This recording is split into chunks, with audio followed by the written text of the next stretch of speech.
Today, President Donald Trump told Walmart to, quote, eat the cost of rising tariffs so they can keep prices low for consumers. End quote of higher tariffs. The comments come after the retail giant said this week that it would raise prices because of Trump's tariffs being too high. But they didn't specify by how much. President Trump posted on social media that prices at Walmart are rising, but here's the catch.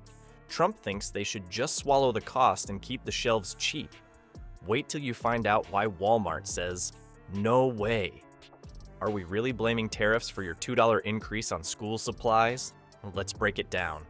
You don't want to miss how this trade war is shaking up your checkout line.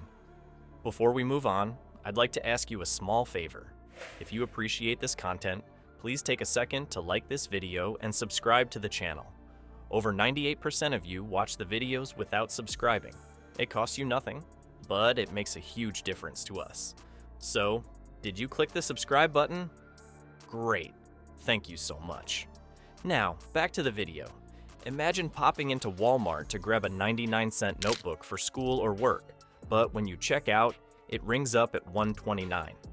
It's not because Walmart's feeling fancy about office supplies. It's the price of doing business when tariffs are slapped on imports. Now, here's the wild part. Trump's idea in this whole mess? Walmart should just eat the cost. So telling Walmart that the company should, I'm quoting now, eat the cost.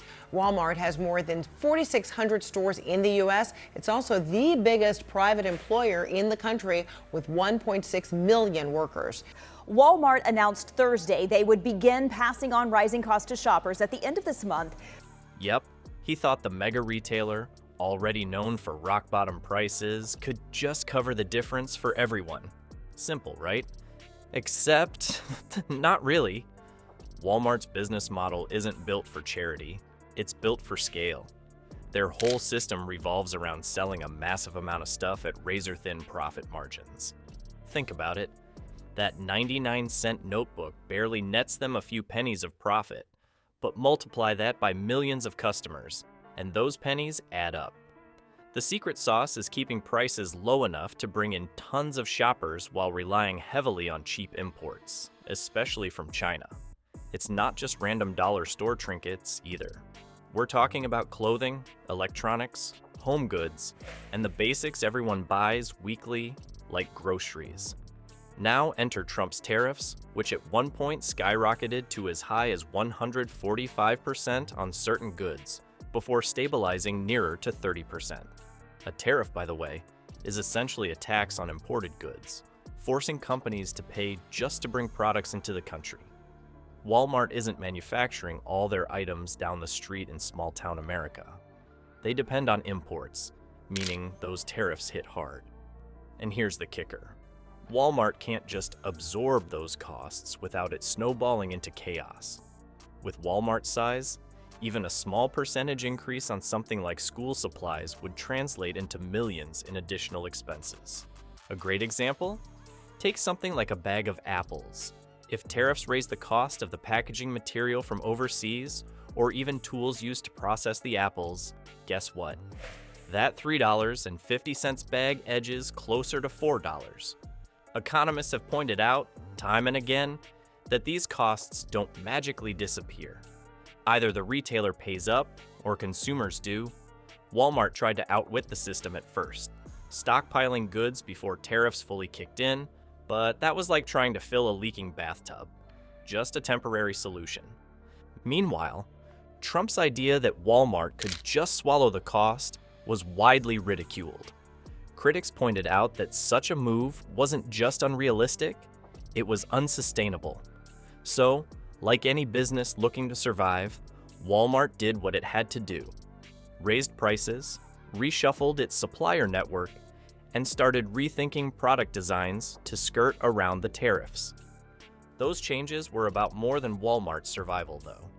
They sent shockwaves across the entire economy. And trust me, the effects didn't stop at Walmart's automatic doors.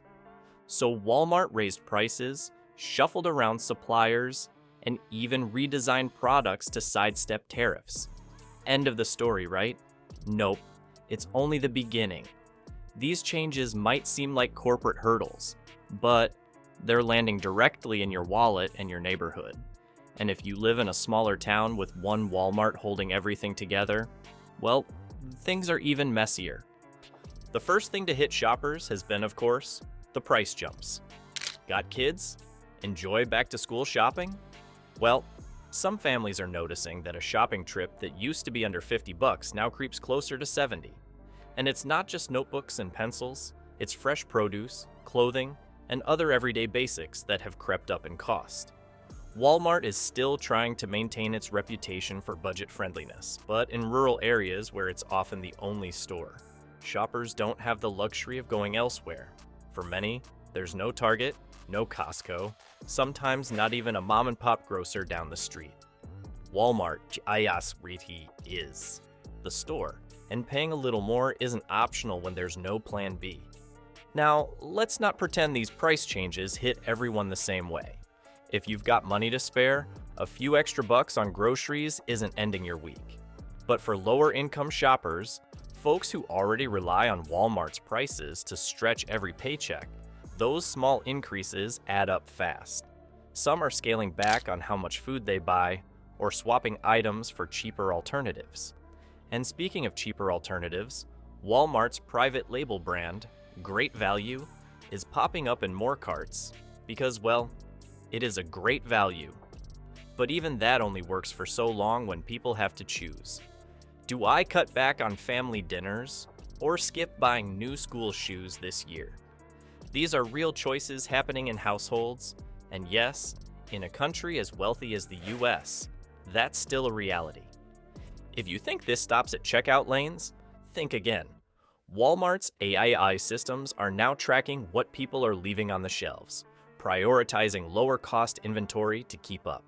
Suppliers are scrambling to adapt, and small businesses that rely on Walmart contracts are also feeling the squeeze. The ripple effect of one retailer shifting its strategy isn't something that stays contained. It spreads out, hitting competitors, manufacturers, and even workers whose job security is tied to these changes. When a giant like Walmart adjusts, it slightly shifts the ground under all of us. And it's worth asking, what happens when something bigger shakes the balance even more? Walmart's struggles aren't just some corporate drama. They're a neon sign flashing warning for the entire economy. Tariffs didn't just nudge up prices. They ripped through global supply chains, forcing companies like Walmart to rethink everything. And while Trump's trade war was sold as a way to protect American jobs, the ripple effects tell a different story. More automation, fewer local jobs, and tighter budgets for most families.